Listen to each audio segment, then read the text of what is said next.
Senhores telespectadores, esta paisagem larga, luminosa, que está na nossa frente é o estuário do Rio Minho.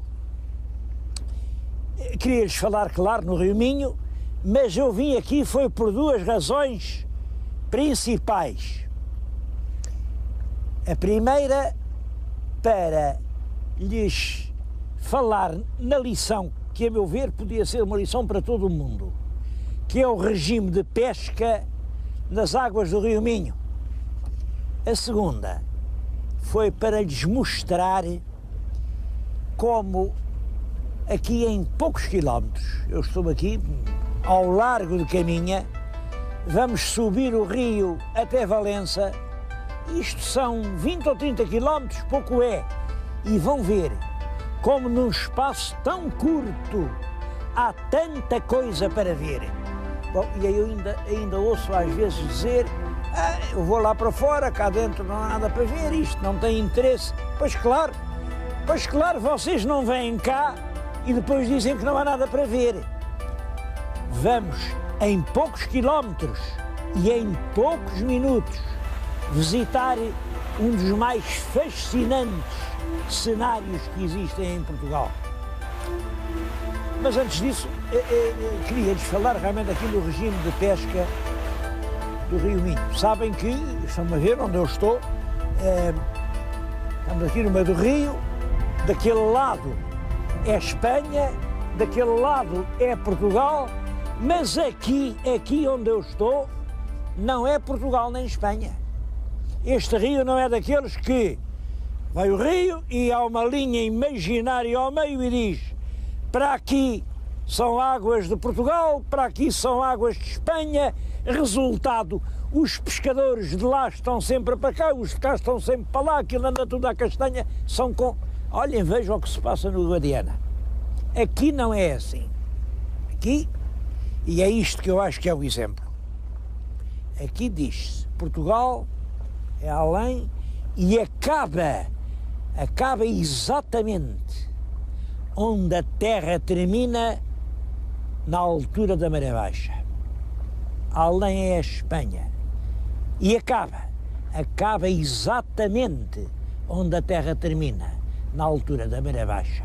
E o que fica ao meio são águas internacionais.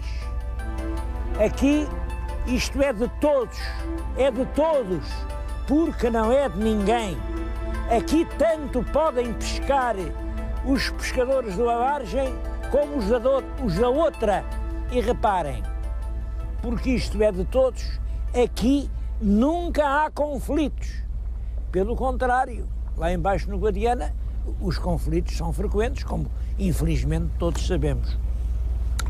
Há até uma palavra, palavras novas, eu sempre que faço um programa aprendo uma palavra. Aqui a palavra é gamelizar. Reparem, gamelizar vem de gamela. A gamela são uns barquinhos muito pequeninos, parecem realmente assim umas maceiras, uns barquitos, em que aqui os pescadores do estuário do Minho e do Rio Minho em geral fazem a sua pesca. E então agora começa-se a falar em gamelizar. O curso do Guadiana, claro que isso não quer dizer levar para lá gamelas, isso não tem sentido, mas quer dizer aplicar no Guadiana um regime de pesca internacional semelhante a este do Minho, em que a terra é de cada um, mas a água é de todos e todos lá podem pescar. Esse é que é o projeto de que por enquanto se fala um pouco vagamente de gamelizar o Guadiana, quer dizer, tornar as águas comuns. Eu acho que até havia uma ideia mais bonita e aproveito esta manhã extraordinária em que estamos aqui no estuário de um dos mais belos rios portugueses para sugerir, eu às vezes sei que neste programa tenho dito tanta coisa insensata, tanta coisa fora do comum, mas lá fica a semente. A minha ideia era gamelizar o mundo, fazer um mundo para todos, um mundo em que todos pudessem pescar.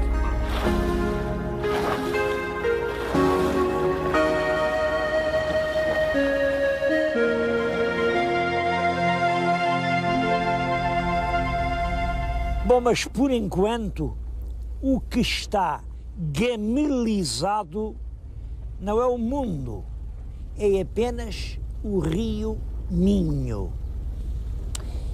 Devo-lhes dizer que o rio Minho é um rio que tem uma importância muito maior que os nossos compendiozinhos de geografia lhe costumam dar. É um rio que tem um curso de cerca de 300 quilómetros. Ele, é claro, nasce no norte de Espanha, lá para as serras do Cantábrico. Felizmente, nasce nesta vertente virada a sul. Se fosse na outra, corria para o mar Cantábrico e era uma vez um rio. Mas vem por aí e é um rio que fez nascer 3 cidades. E 3 cidades que na história tiveram um papel importante. O rio passa em Lugo, passa em Ourense, passa em Tui e depois vem aqui desaguar neste grande estuário. Eu até tenho esta hipótese, eu bem sei que em nomes de terras não se deve fantasiar. Mas como sabem, um dos temas que os nossos sábios discutem, é de onde vem a palavra caminha. Bom, chegaram mais ou menos a uma conclusão. É que é uma palavra muito antiga, formada muito antes de haver português, com uma raiz indo-europeia, came, e came deu, por exemplo, câmara, deu chaminé, deu talvez caminho. Came significa coisa fechada. É muito possível que aqui, neste grande rio, em que se encontra depois uma espécie de mar fechado, uma câmara marítima, onde os navegadores se podiam albergar, que a primitiva caminha tenha nascido deste grande estuário. Devo-vos dizer que os rios têm na história, e como os meus programas são de história, queria fazer sentir isso. Os rios têm na história da civilização um papel extremamente importante. Eu já lhes tenho dito, ainda agora há pouco tempo lhes falei, no que foi a revolução do comboio. O comboio, no fundo, foi isto. Estenderam-se carris sobre o terreno. É claro que o rodado sobre o carril desliza facilmente e o comboio pôde chegar a toda a parte. Ora bem, a primeira rede de carris que houve no mundo foi a dos rios. A terra é sempre áspera, tem penhascos, tem penedos, tem ravinas, tem abismos. Agora, o curso de um rio é sempre plano. E reparem, uma barcaça, uma jangada, um tronco pode sempre aqui deslizar. É isso que explica que ao longo dos rios se encontrem os vestígios dos mais antigos povoamentos do mundo. É isso que explica as gravuras rupestres que há nas rochas, é isso que explica que ao longo dos rios haja sempre, então aqui nesta região do Minho, um impressionante povoamento paleolítico, neolítico. É isso que fez dos rios a verdadeira rede da civilização. É claro, o rio não navegava, não era para navegar com barcos como este em que vamos, que é uma traineira de pescadores, não. Muitas vezes era uma simples jangada puxada das margens por grandes turmas de escravos com cabos. Ainda hoje se chama isso de navegar à sírega, quando realmente a corrente é forte, é a força do braço humano que leva ao barco. Mas reparem, o que lá estava era o carril da água.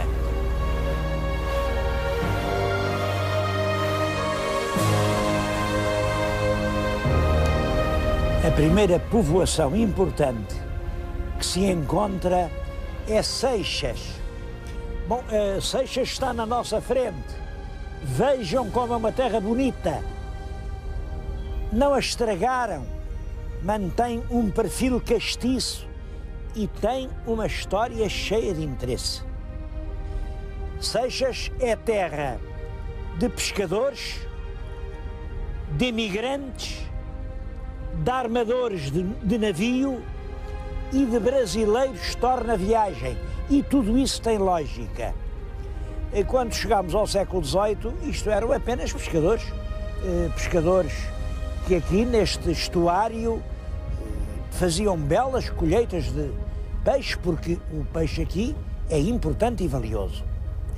Mas no século XVIII começa a haver uma enorme imigração para o Brasil. O Minho despovoou-se. É a altura do ouro, dos diamantes, o tempo de Dom João V, e os barcos vão cheios de minhotos. Houve três leis, prova de que nenhuma deu resultado, a proibir a saída de minhotos para o Brasil. Dizia-se que estes vales ficaram desertos. É claro que, quando uns partem, há sempre outros que ficam. E, naturalmente, dos que vão, a grande maioria não volta. Em cada 1000 voltou um. Os outros ficaram por lá, anónimos, mas foram esses minhotos do século XVIII que fizeram o Brasil moderno. Os que voltaram fizeram aqui as suas moradias, ainda hoje aqui em Seixas é a terra onde há mais belas casas de brasileiros. Casas a afirmar o triunfo pessoal, com torres, Mas é claro, também cá estão as casas dos armadores, dos que, sem saírem da sua terra, conseguiram ganhar o bastante para fazer estas casas que chegaram até hoje.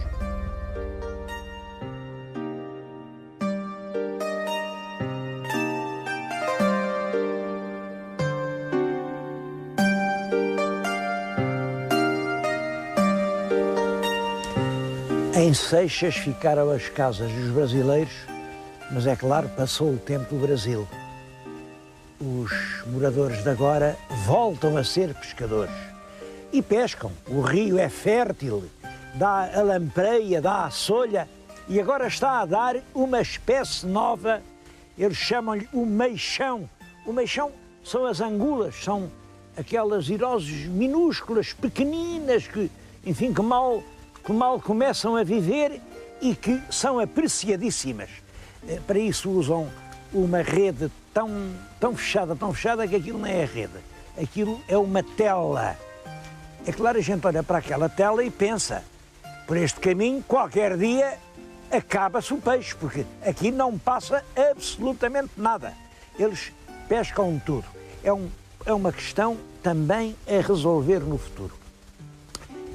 Mas o que eu queria principalmente dizer ao meu telespectador é que se algum dia passar aqui em Seixas, não deixe de ir a Vilar de Mouros.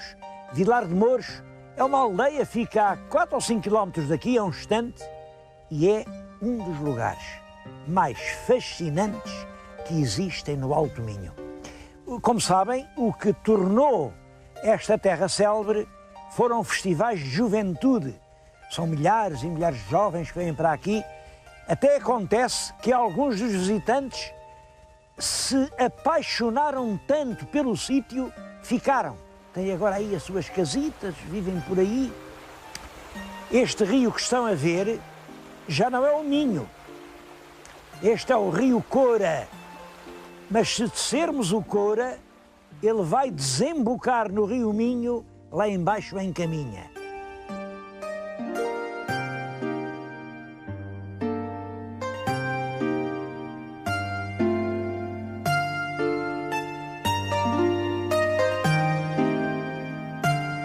Este vale do Rio Minho está habitado desde, naturalmente, há muito tempo.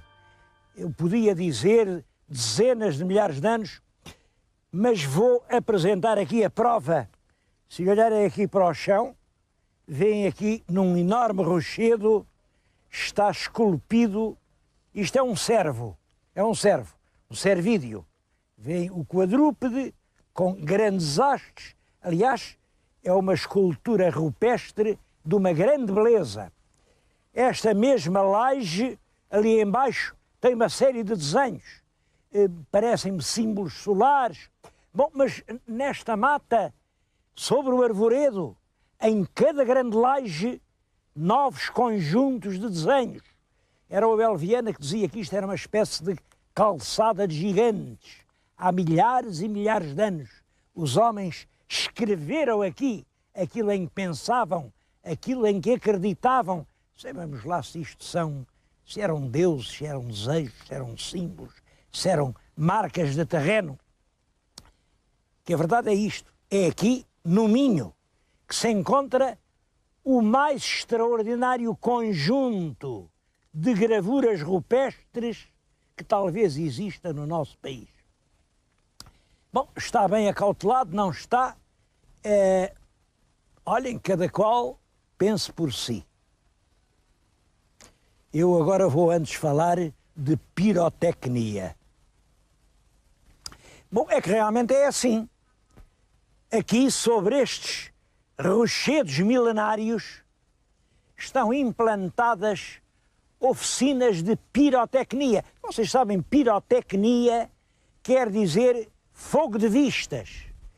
E não sei porquê, mas é verdade que em Portugal as gravuras rupestres estão sempre muito ligadas ao fogo de vistas. Estas oficinas pirotécnicas aqui do Alto Minho são das mais famosas de Portugal e devo-vos dizer que são consideradas em todo o mundo das melhores. Eu não vou agora mostrar-lhes os diplomas que eles aí têm em toda a Europa. O fogo de vistas, quer do ar, quer preso. O fogo de vistas que alegra as romarias nas noites de verão, esses foguetes de lágrimas que iluminam o sol inteiro, tudo isso é feito aqui. É claro que hoje os nossos artesãos pirotécnicos, que são ainda dos últimos verdadeiros artesãos portugueses, têm uma arte que é única.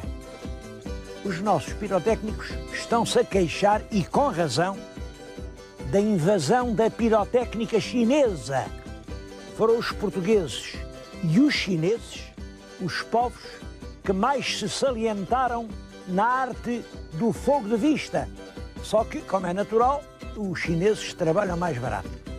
Eu não sei como isso vai correr, mas acho que das coisas que em Portugal merecem realmente proteção é esta arte popular, espontânea e antiquíssima do fogo de vista.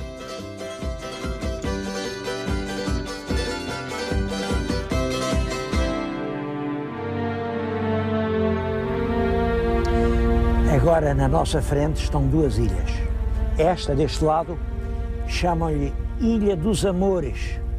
Bom, tem uma vegetação fechada, densa, que esconde, mas parece que quem lá se escondia eram os contrabandistas.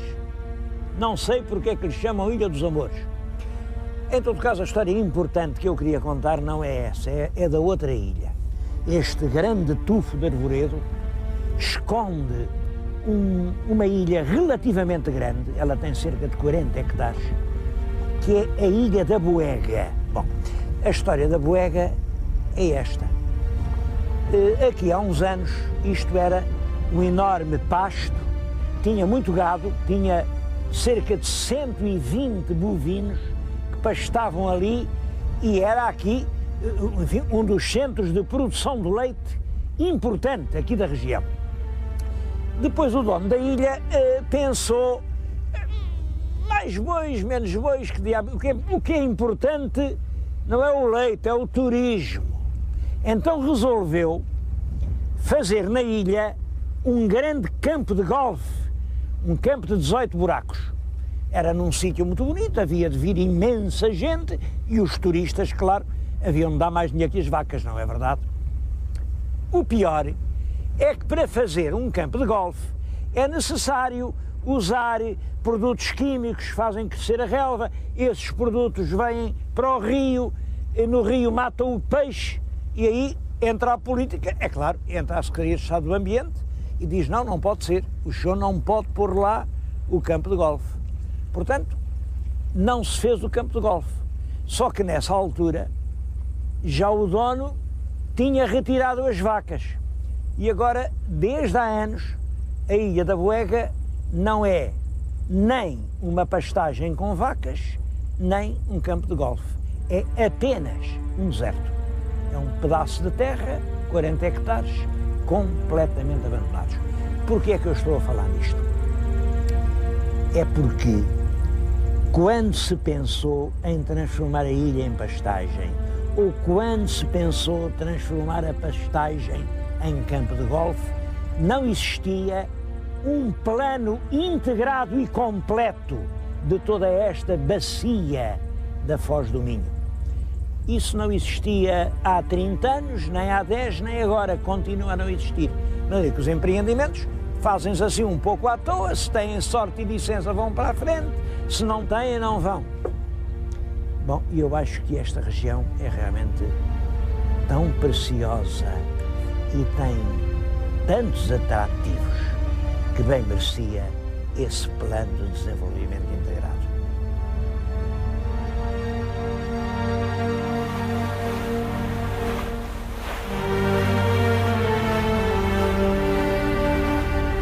Uma imagem bem curiosa é esta. Como veem, é um bote da nossa Marinha de Guerra, leva a bordo um oficial e um marinheiro, que vai a subir o rio. É uma das ações de vigilância, porque desde 1864, como isto é realmente um espaço internacional, barcos da Marinha de Guerra Portuguesa e da Marinha de Guerra Espanhola percorrem constantemente este troço internacional do Rio Minho. Bom, devo dizer que 1864 para cá vai mais de um século e este regime tem funcionado perfeitamente. Nunca aqui houve um conflito.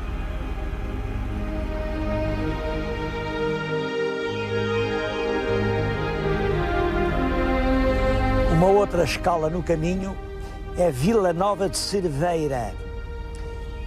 É realmente uma bonita vila e tem esta coisa curiosa. Foi fundada pelo rei Dom Dinis, portanto, entre o século XIII e o século XIV, que é o último quartel do século XIII, primeiro do século XIV. É o tempo do reinado de Dom Dinis. Foi Dom Dinis quem lhe pôs o nome Vila Nova de Cerveira. E Cerveira quer dizer terra de servos. Certamente é uma pura coincidência, mas recordam-se, naquele grande rochedo que há bocado vimos, artistas de há 5.000 anos esculpiram um servo. E é realmente ainda o servo que vem a inspirar o nome dionisino desta Vila Minhota fundada por Dom Dinis. Não temos tempo de desembarcar, mas podem crer, vale a pena visitar Vila Nova de Cerveira.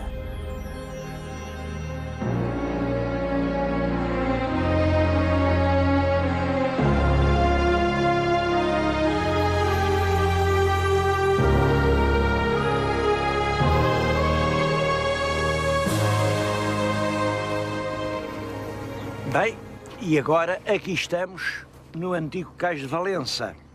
Claro que hoje a viagem já se não faz pelo rio, faz-se pela estrada. Aqui vêem atrás de nós duas pontes, uma do século passado, outra acabada há poucos anos.